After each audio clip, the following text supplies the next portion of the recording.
ప్రాణహిత చేవెళ్ల ప్రాజెక్టులో అధ్యక్ష ప్రతిపాదించిన ఆయకట్టు 16,40,000 ఎకరాలు. దానికి ఉండే స్టోరేజ్ కెపాసిటీ మొత్తం 16 టీఎంసీ అధ్యక్ష. అంటే తమ్మిడి హట్టి దగ్గర 5 టీఎంసీ, ఇక మిగిలిందంతా ఈ 16,40,000 ఎకరాలు పాడటానికి ఉండే స్టోరేజ్ కెపాసిటీ జస్ట్ 11 టీఎంసీ అధ్యక్ష. ఇది సాధ్యమవుతుంది అధ్యక్ష? ప్రపంచంలో ఇటువంటి ప్రాజెక్ట్ ఎక్కడ ఉంటుందా?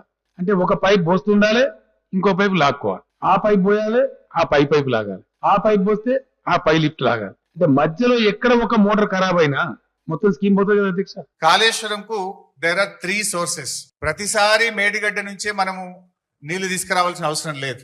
పైన ఎస్ఆర్ఎస్పిలో బ్రహ్మాండమైనటువంటి వరద వస్తే, ఎస్ఆర్ఎస్పి ప్రాజెక్టుకు నీళ్లు వస్తే, ఎస్ఆర్ఎస్పి నుంచి మిడ్ మానేరుకు డైరెక్ట్ గా నీళ్లు తెచ్చుకుంటాం.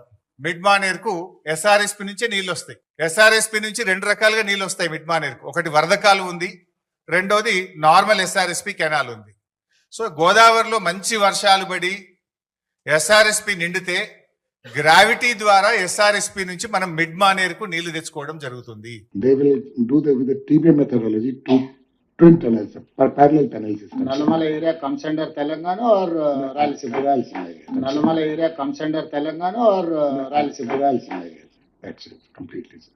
ఇది దేవాదలో కూడా గోదావరి బేసినే కదా, దేవాదలో కూడా గోదావరి బేసినే కదా. గోదావరి బేసిన్. ఇలా ప్రాజెక్టులు పూర్తి చేయడానికి ఖర్చు పెడదామంటే నిధులు లేవు, నీళ్లు ఆగుతలేవు, అవి కిందికి పోతూనే ఉన్నాయి. ఇగో కింద నీళ్లు ఉన్నాయి కదా, నేను ఎత్తుకపోతానే ఆయన తయారైండు.